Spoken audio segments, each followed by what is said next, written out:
The code for my Bitcoin alarm is available for free with the link in my description. If you enjoy this video, don't forget to leave a like. Hey there, cool cats and kittens. My name is Alan. Today I have a very important question to ask you. Have you seen Silicon Valley, and do you remember this scene? It's an alert. Whenever the price of Bitcoin dips below a certain value, it's no longer efficient to mine. When it comes back up, it is. I need to know when it breaks that threshold so that I can remotely toggle my rig at home. What the fuck? Now, Guilfoyle may be a genius, but you don't have to be to build one. Believe it or not, it's actually a lot easier than you think. And today I'm going to walk you through building one that also uses Govee lighting. So I started this project off with a Python script. So this first little bit is just logging any issues that might come up within my code. And underneath it, I've set the target price to $76,265. Typically, you can put this in an env file, but for the sake of simplicity, I just wanted to have it right here. For this project, I went with CoinGecko as my API. This is a really easy and beginner-friendly API. It's pretty limited. You get less than 30 tokens a minute. I'm definitely going to swap this out in the future with something a little bit more robust. But like I said, for a first project, CoinGecko is perfect for what we need.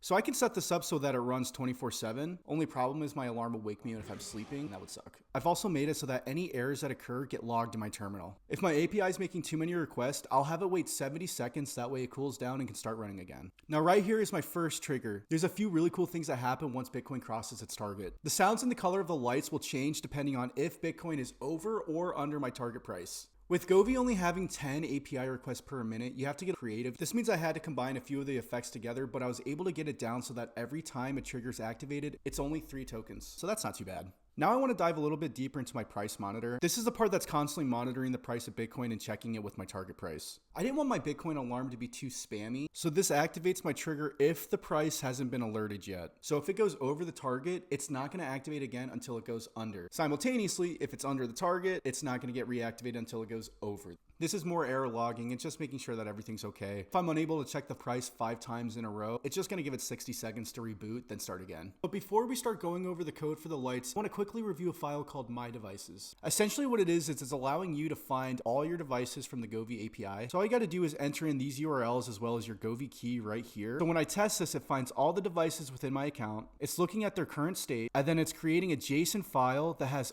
all the information I need for this automation to work. So now it's time to look into the actual code of my lights.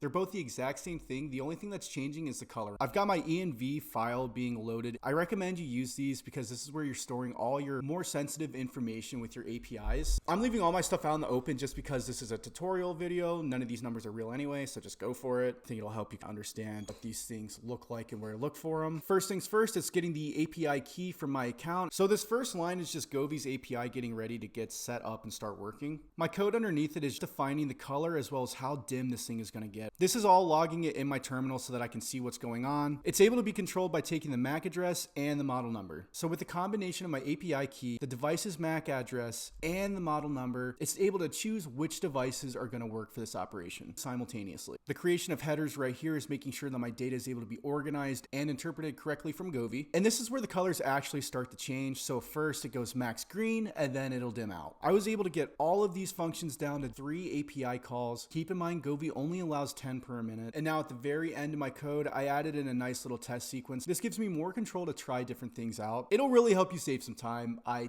definitely should have done it. So I spent about 2 hours trying to get my Govee API to connect, and I was right about to give up. I could not figure this thing out. But then I had the bright idea to start logging some things. And I really wish I would have done that from the start because right away, I figured out that my device wasn't even connected to Wi-Fi. So be sure to add logging into your program. Make sure you can test things out. That way it gives you a little bit more control in case something like your Wi-Fi is not working. If you found this video a little confusing or you just don't feel like making this code, no worries, I've got you. This code will be posted for free on Gumroad. I'll have a link in the description. Thank you guys so much for watching. I'm a very small channel, so if you found this video entertaining or thought it was kind of cool, I would absolutely love it if you would subscribe, please. And let me know in the comments below if you're interested in me building anything. I'll see you guys in the next one. Peace.